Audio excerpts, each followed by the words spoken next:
नमस्कार, हरियाणा न्यूज देख रहे हैं आप और मैं हूं आपके साथ हितेंद्र। हमारे खास कार्यक्रम हरियाणा डायरी में आप सभी का स्वागत है। इस कार्यक्रम का एक ही उद्देश्य है कि आप तक हरियाणा के हर उस विकास की जानकारी पहुंचाई जाए जो मुख्यमंत्री मनोहर लाल के नेतृत्व में लगातार किया जा रहा है। साथ ही हम आपको बताएंगे सरकार की नई और पुरानी सभी योजनाओं के बारे में जो प्रदेशवासियों के लिए कल्याणकारी हैं। तो बने रहिएगा हमारे साथ और देखते रहिए हमारा खास कार्यक्रम हरियाणा डायरी।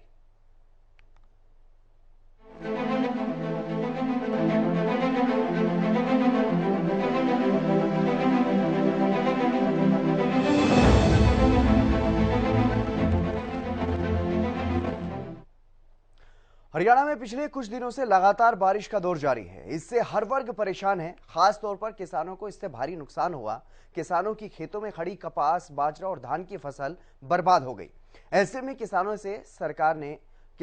को सरकार ने एक राहत दी है। सरकार से लगातार किसान ये गुहार लगा रहे थे कि उनको मुआवजा दिया जाए और सरकार ने तुरंत प्रभाव से मदद का ऐलान करते हुए स्पेशल गिरदावरी करके मुआवजा देने का ऐलान भी कर दिया। ये रिपोर्ट आप देखिए।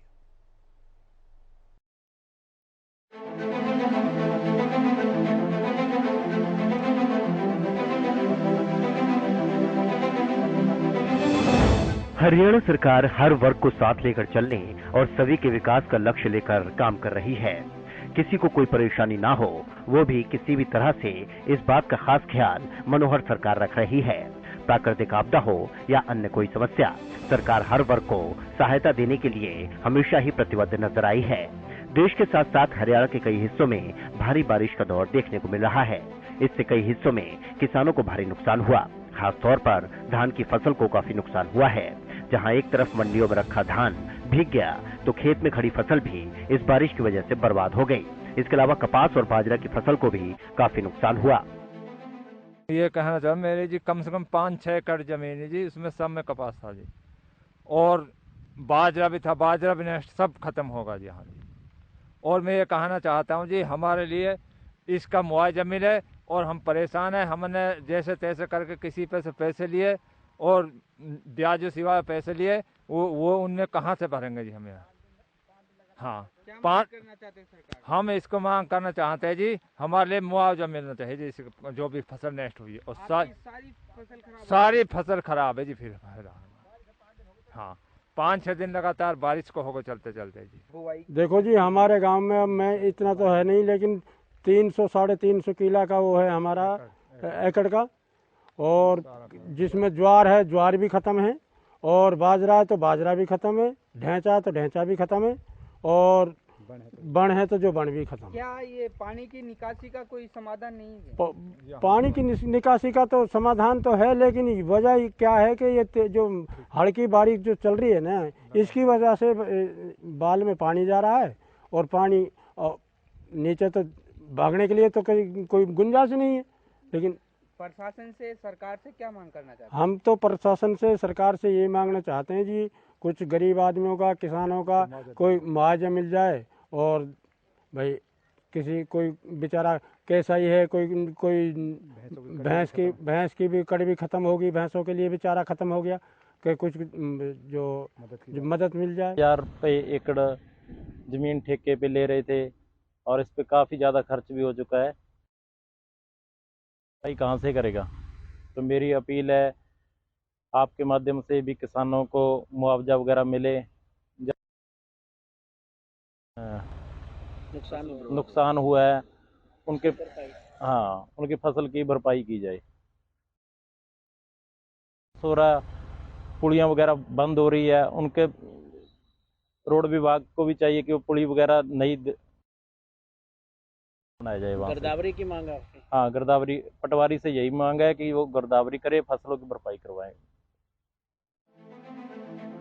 प्राकृतिक समस्याओं को लेकर कोई कुछ नहीं कर सकता। ऐसे में हरियाणा के किसानों की समस्याओं और मांग को समझते हुए मुख्यमंत्री मनोहर लाल ने बड़ी राहत दी। मुख्यमंत्री मनोहर लाल ने कहा कि किसानों को जो भी नुकसान हुआ है उसकी भरपाई सरकार की तरफ से करवाई जाएगी।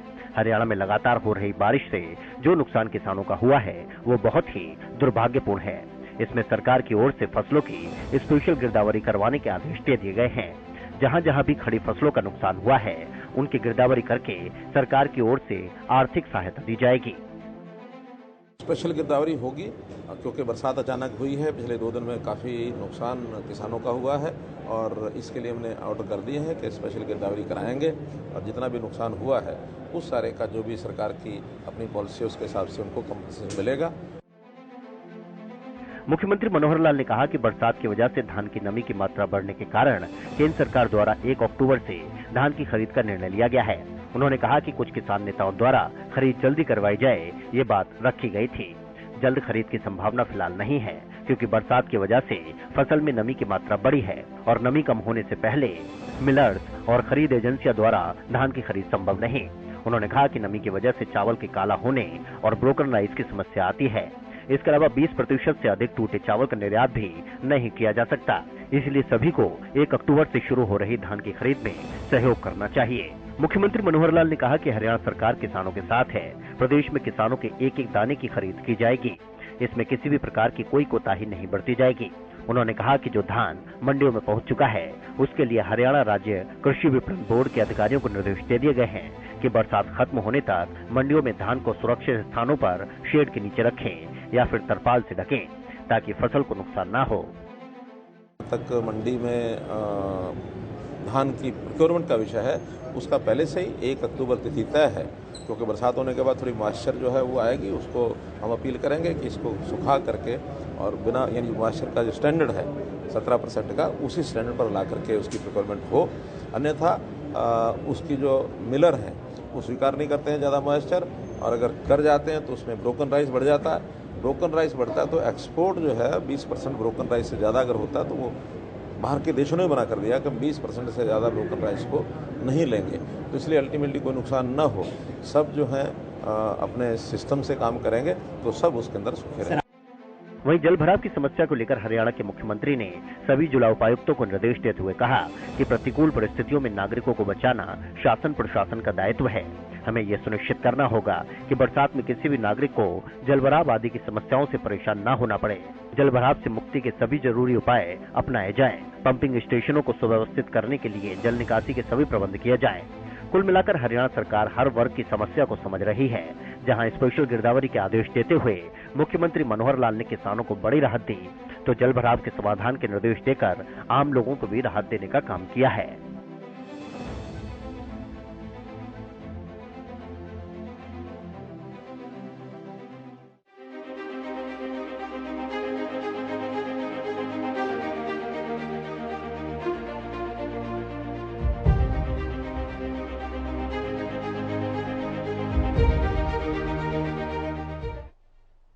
वहीं भारतीय राजनीति के इतिहास में प्रमुख व्यक्तित्वों में एक नाम पंडित दीनदयाल उपाध्याय का भी है, जिनकी जयंती पर हरियाणा में अलग अलग जगहों पर कार्यक्रमों का आयोजन किया गया।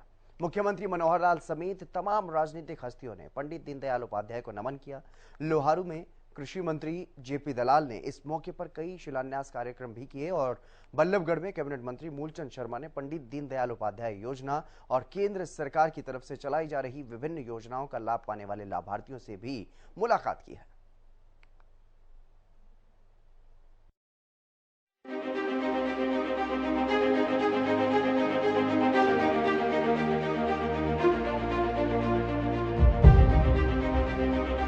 देश के साथ साथ हरियाणा के अलग अलग हिस्सों में पंडित दीनदयाल उपाध्याय जी की जयंती के अवसर पर कार्यक्रमों का आयोजन किया गया।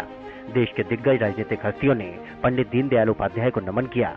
मुख्यमंत्री मनोहर लाल ने पंडित दीनदयाल उपाध्याय की जयंती पर उन्हें नमन करते हुए कहा कि वो एकात्म मानववाद एवं अंत्योदय दर्शन के प्रणेता थे। मुख्यमंत्री मनोहर लाल ने ट्वीट कर लिखा, यह हमारी सोच और हमारे सिद्धांत है कि ये गरीब और अशिक्षित लोग हमारे ईश्वर हैं। यही हमारा सामाजिक और मानवीय धर्म है। उत्कृष्ट संगठनकर्ता, महान चिंतक, एकात्म मानववाद व अंत्योदय दर्शन के प्रणेता और हम सभी के प्रेरणा स्रोत श्रद्धेय पंडित दीनदयाल उपाध्याय जी की जयंती पर कोटिशाह नमन। वहीं लोहारू में भी कृषि एवं पशुपालन मंत्री जेपी दलाल ने गांव गिगनाऊ में पौधारोपण कर पंडित दीनदयाल उपाध्याय की जयंती पर प्रधानमंत्री की मन की बात भी सुनी। कृषि मंत्री ने गांव गिगनाऊ में बागवानी एक्सीलेंस सेंटर का निरीक्षण किया। साथ ही गांव बड़द मुगल से बड़दू चेना तक के संपर्क मार्ग का शुभारंभ किया। वहीं गांव पाजू से सिरसी संपर्क मार्ग का भी शिलान्यास किया, तो साथ ही गांव मतानी से सिवाज तक संपर्क मार्ग का शिलान्यास किया। इसके अलावा जैनावास माइनर के गांव कालोद में तेल का भी निरीक्षण कृषि मंत्री जेपी दलाल ने किया। पत्रकारों से बातचीत करते हुए कृषि मंत्री ने कहा कि भाजपा सरकार ने नीतियां बनाकर काम किया है। लोकतंत्र में जो काम हुआ, गरीब किसान मजदूर, उसे लोगों को उम्मीद जगी है। लोकतंत्र में सभी हक जनता का है, उसे मिलना शुरू हो गया है। पीछे 30-40 सालों से कुछ परिवारों ने कब्जा कर रखा था, उससे मुक्ति मिली है। भाजपा सरकार में हर वर्ग खुश है और देश और किसान खुशहाल होगा। बरसात से फसलों के नुकसान के बारे में उन्होंने कहा कि मुझे बड़ा दुख है कि भारी नुकसान हुआ है। किसानों को आश्वासन दिया जाता है कि जो भी किसानों का नुकसान हुआ उनकी मदद सरकार करेगी। भारतीय जनता पार्टी की सरकार आने के बाद जो नीतियां बना करके जो काम हुआ है, गरीब आदमी के लिए, किसान के लिए, मजदूर के लिए, उससे लोगों को एक उम्मीद जगी है कि लोकतंत्र में जो सही हक जनता का है वो उसको मिलना शुरू हो गया है। और जो दुर्भाग्य से पिछले 30, 40, 50 साल तक लोकतंत्र का जो एक तरह से कब्जा कर लिया था कुछ परिवारों ने, उससे लोगों ने मुक्ति दिलवा दी है। अब लोग खुश हैं कि नीतियां बना करके काम होते हैं और जिसका जो हक है उसको घर बैठे मिलता है। और इसी तरह से प्रदेश तरक्की करेगा, मजदूर गरीब तरक्की करेगा, किसान तरक्की करेगा। बहुत ज़्यादा दुख की बात है, किसान के चेहरे पर मायूसी है। इस बेमौसमी बारिश से पकी पकाई धान की फसल, पकी पकाई बाजरा जो कटा सिरटी उतार रखी थी लोगों ने, कपास के अंदर जो है दोबारा वो मॉइस्चर की वजह से, नमी की वजह से पौधा पैदा हो गया है। इतना भारी नुकसान हुआ है किसान का। और लेकिन मैं किसान भाइयों को आश्वासन देता हूं कि जो भी मदद सरकार से उनकी हो सकेगी वो कराएंगे। जो बीमा कंपनी से जो उनको भरपाई हो सकेगी वो कराएंगे। और भगवान से प्रार्थना करते हैं कि किसानों के साथ जो है कुछ न कुछ दया दिखाए और मौसम खुले जिससे किसान अपने फसल को घर ला सके। आड़तियों से हमारा कोई झगड़ा नहीं है। हम किसान का पक्ष रखते हैं कि वे किसान को उसकी फसल का अच्छा रेट मिलना चाहिए। आड़ती अपनी आड़त लें और किसान को उसकी फसल का सीधा पैसा मिले। उसकी फसल का देश में कोई भी भाव ऊंची बोली लगाता है तो इनाम के माध्यम से वो बिके। और यही हमारी कोशिश है, किसान का हक देखना मेरा जिम्मेदारी है। वहीं लंपी वायरस पर कृषि मंत्री ने कहा कि प्रदेश में 17,30,000 वैक्सीन मिली है और 2600 गायों की मौत हुई है। हरियाणा सरकार जो भी प्रबंध कर पाई वो किया और किसानों ने भी सहयोग किया। 17-18 हजार गाय अब भी पीड़ित है, अगले हफ्ते तक ठीक हो जाएंगी और मृतक गाय के नुकसान की भरपाई के लिए बीमा कंपनी क्लेम देगी जिनका बीमा है।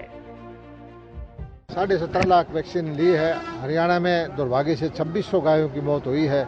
और हमारे पास भी बीमारी राजस्थान से जहां कहते हैं लाखों गायें मरी हैं, वहां से आई थी। हमने तुरंत वैक्सीन लगाई। जो हम हरियाणा सरकार प्रबंधन कर सकती थी वो कर सके और किसानों ने भी सहयोग किया। और मैं समझता हूं कि अब 18,000 गायें जो हैं इससे पीड़ित हैं, वो भी अगले हफ्ते तक ठीक हो जाएगी। वो इसके लिए जो बीमा कंपनी का कानून है 100 रुपये में बीमा करते हैं, जो बीमित होगी उसको मिलेगा।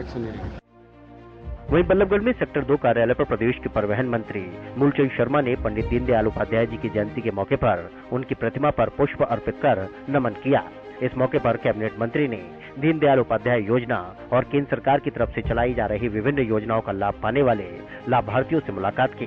वहीं लाभार्थियों ने भी केंद्र और प्रदेश सरकार का आभार व्यक्त किया। पंडित दीनदयाल उपाध्याय जी की जयंती है और पंडित दीनदयाल जी का एक सपना था कि अंतिम व्यक्ति, गरीब व्यक्ति का किस तरह विकास हो और गरीब व्यक्ति जो अंतिम पंक्ति में खड़ा है वो कैसे आगे आए।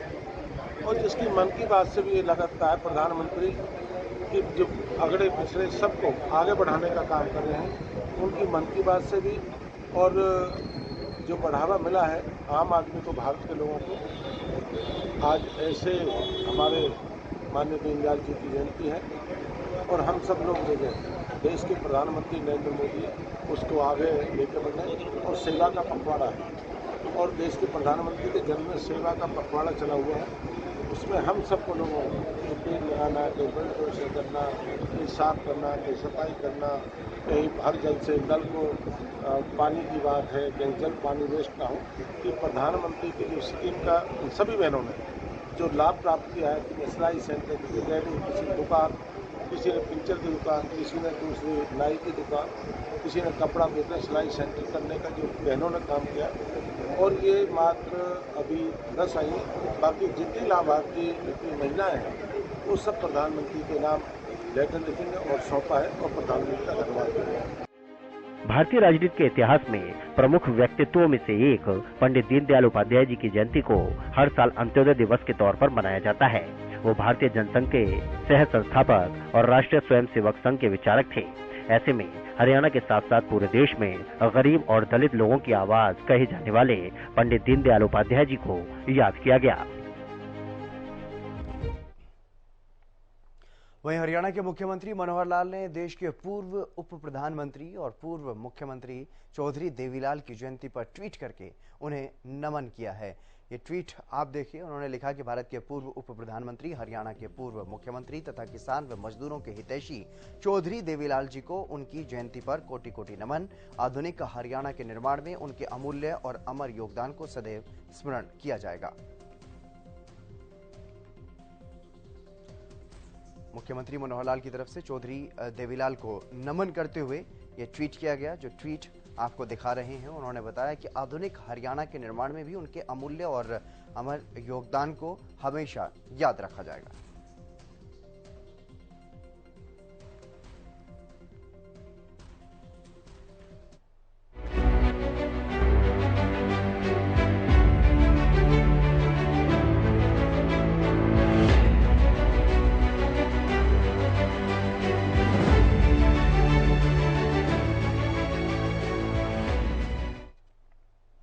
वहीं हरियाणा में भी अब अपराधियों पर सरकार का बुलडोजर चल रहा है। हरियाणा में अलग अलग हिस्सों में अपराधियों की संपत्तियों पर पीला पंजा चलाया जा रहा है। करनाल, हिसार, रोहतक समेत कई हिस्सों में अपराधियों की अवैध संपत्ति पर बुलडोजर गरजा और इस कार्रवाई के जरिए अपराधियों को एक कड़ा संदेश देने की कोशिश की गई।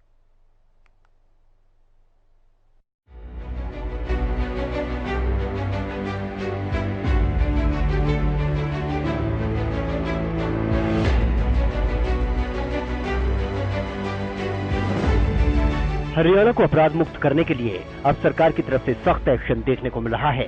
यूपी की तर्ज पर अपराधियों के खिलाफ बुलडोजर एक्शन तेज हो चुका है। अपराधियों की अवैध संपत्ति पर बुलडोजर चलाकर उसे तहस नहस किया जा रहा है। हरियाणा सरकार अपराधियों पर लगातार सख्त कार्रवाई कर रही है। प्रशासन का पीला पंजा अपराधियों की अवैध संपत्तियों पर चलाया जा रहा है। देखिए, तर्ज किसी की नहीं होती। हर एक स्टेट का अपना काम होता है कि वहाँ जो अनवांटेड एलिमेंट होता है, जो अवांछित तत्व होते हैं, जो समाज में तरह तरह के अपराध करते हैं, ऐसे अपराधियों को चेक करने के लिए प्रशासन का अपना काम होता है। प्रशासन अपने हिसाब से अपना काम करती है। पिछले दिनों से ऐसे सब लोगों को पर शिकंजा कसने के लिए हमारा प्रशासन जो कार्रवाई कर रहा है, मुझे लगता है इसका एक मैसेज गया है। उस मैसेज में जो दोषी वृत्ति के लोग हैं, अपराध करने वाले अपराधी हैं, उनको भी मैसेज है। और आम समाज जो अपने आप को उन अपराधों से यानी बचाव रखना चाहते हैं, उनको भी एक मैसेज है कि उनकी तरफ कोई टेढ़ी आंख से देखेगा नहीं। रोहतक में नशा बेचकर संपत्ति जोड़ने वालों के खिलाफ कार्रवाई की गई। नगर निगम, पुलिस और प्रशासन की टीम ने मौके पर पहुंचकर कार्रवाई की। भारी पुलिस बल की मौजूदगी में खोखरा कोट में करीब 600 गज में निर्माण किया गया था, उसे ध्वस्त किया गया। देखिएगा, आज मुझे सर्वे ऑफ इंडिया की तरफ से और कमिश्नर निगम की तरफ से हमें एक पत्र प्राप्त हुआ था कि जिसमें कि जो अवैध एरिया है और एएसआई की टीम और म्युनिसिपल कॉर्पोरेशन और पुलिस की टीम यहाँ पे आई है और अवैध कब्जा जो किया हुआ था, जो तथाकथित जो नाम था उनके अनुसार उस पर कार्रवाई की जा रही है। देखिएगा, जो डिटेल है वो म्युनिसिपल कॉर्पोरेशन के पास है और एएसआई की टीम के पास है। हमें यहाँ पे बेसिकली सुरक्षा के लिए बुलाया गया था, जो कि 400 की तादाद में यहाँ पे फोर्स उपलब्ध है और बड़ी शांतिपूर्वक ढंग से यहाँ पे अवैध कब्जा को हटाया था। जी बिल्कुल, जैसे मैंने आपको बताया, अवैध कब्जे के साथ साथ में जो अवैध नशा तस्करी का कारोबार था वो भी इनके द्वारा किया जा रहा था, जिसमें कि आज अवैध कब्जे को हटाने की और यहाँ पे तोड़-फोड़ की कार्रवाई की गई। हाँ, शिकायत मिली थी कि नशा बिकता है, बाकी कंफर्म है, लेकिन काफ़ी दिनों से नोटिस भी दिए गए थे, लेकिन कोई कार्रवाई हुई नहीं थी। अब कार्रवाई हो रही है, जैसे 4 करनाल वगैरह सारी जगह हो रही है ना, तो ऐसे ही कार्रवाई करी जा रही है। अभी 9 बजे स्टार्ट हुआ है, लगभग सुबह के 9 बजे। कितने मकानों का अभी लगाया जा रहा है? अभी देखते हैं, प्रोसीजर जारी पता लगेगा। यानी गैंगस्टर्स के लिए अब आगे कुआं पीछे खाई वाली स्थिति है। हरियाणा के अलग अलग हिस्सों में अवैध संपत्तियों पर पीला पंजा चलाया जा रहा है। करनाल, हिसार, रोहतक के बाद पानीपत में भी गैंगस्टर्स के आशियानों और गोदामों पर कार्रवाई की गई। पानीपत के उग्रा खेड़ी का रहने वाला गैंगस्टर मनोज बाबा, जिसने अवैध तौर पर अपने गोदाम तैयार किए थे, उन पर पीला पंजा चलाया गया।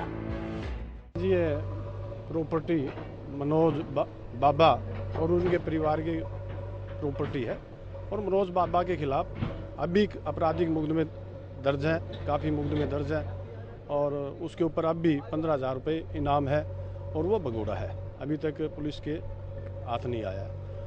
जो प्रॉपर्टी आज डीटीपी द्वारा तुड़वाई जा रही है और हमारा काम है फोर्स देना, हमने अपनी फोर्स दे दी है। अभी वो सुरेंद्र काला ने किसी प्रॉपर्टी पर सेक्टर 13-17 में अवैध कब्जा था, उसको भी तुड़ाया गया था, अभी परसों की बात है। वो भी एक नाजायज तरीके से अपनी प्रॉपर्टी बनाया हुआ था। और ऐसी कितनी ऐसी प्रॉपर्टियां सर नाजायज जिन पर पुलिस की नज़र है, जिस पर आप कार्रवाई करने वाले? वो डीटीपी का काम है, वो हमारा काम है फोर्स देना।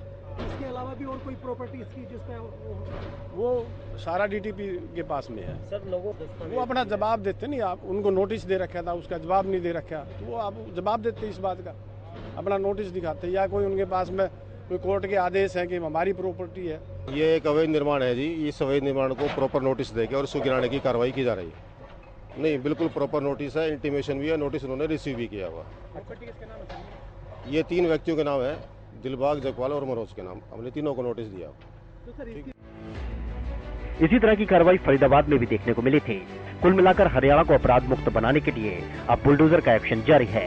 अपराधियों को साफ संदेश है, अपराध का रास्ता छोड़ दें, नहीं तो बख्शे नहीं जाएंगे।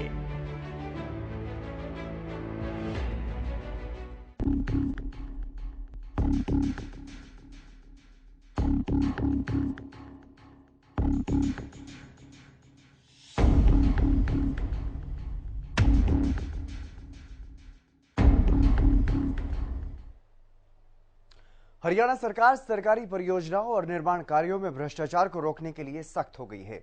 अब किसी भी परियोजना की लागत 10% से ज्यादा अगर बढ़ी तो ठेकेदारों के बिल पास नहीं होंगे। ये रिपोर्ट आप देखिए।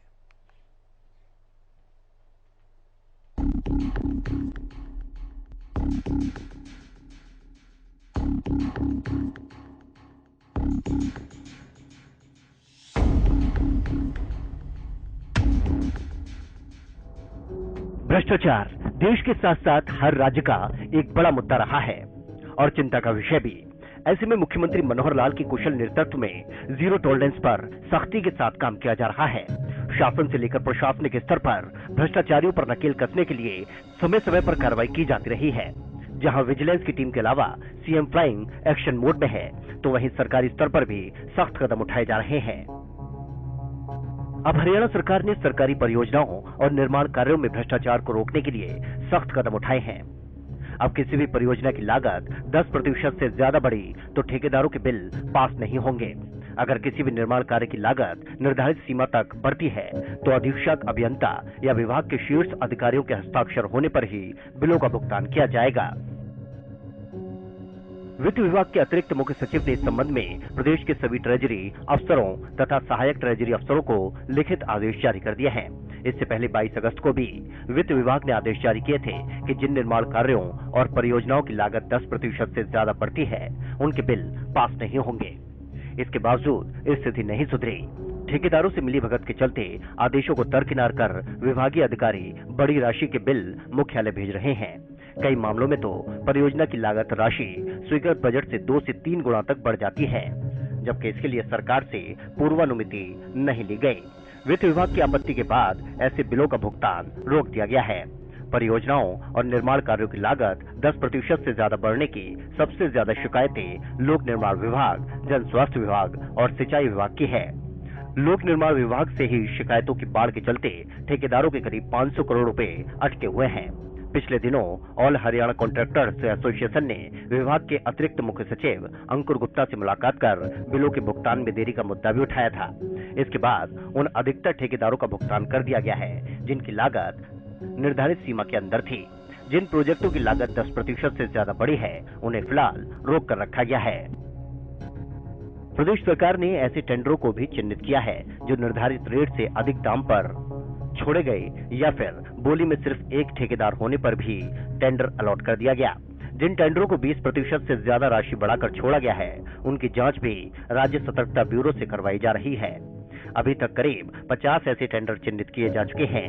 सतर्कता ब्यूरो जांच में पता लगाएगा कि आखिर निर्धारित राशि से अधिक रेट पर इन टेंडरों को क्यों देना पड़ा, कहीं इनमें भ्रष्टाचार तो नहीं हुआ है। अगर आप इस बात से सहमत हैं कि भ्रष्टाचार को खत्म करने के लिए सब हो रहा है तो हो ही रहा है, हो ही जाएगा। इसमें कोई ऐसा तो नहीं है कि इसके किसी बचाव के लिए किसी को कोई सिफारिश करनी है। इनके बचाव के लिए तो आप सिफारिश नहीं कर रहे ना। इसमें कोई दो राय नहीं कि भ्रष्टाचार को लेकर सरकार की तरफ से सख्त कदम उठाए जा रहे हैं और उसी का नतीजा अब धरातल पर भी देखने को मिल रहा है। पारदर्शिता आ रही है और धीरे धीरे भ्रष्टाचार का जो ग्राफ है उसमें गिरावट देखने को मिल रही है।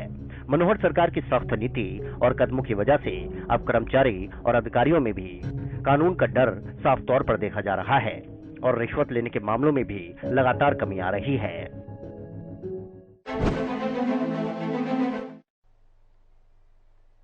मुख्यमंत्री मनोहर लाल के कुशल नेतृत्व में हरियाणा प्रदेश लगातार अग्रसर है। ऐसे में हरियाणा का हर वर्ग सरकार के कार्यों से काफी संतुष्ट भी नजर आ रहा है, क्योंकि हरियाणा सरकार का एक ही मकसद है कि प्रदेश के अंतिम व्यक्ति तक विकास के कार्य पहुंचे। फिलहाल हमारे खास कार्यक्रम हरियाणा डायरी में आज के लिए इतना ही। कल फिर मिलेंगे। आप देखते रहिए हरियाणा न्यूज।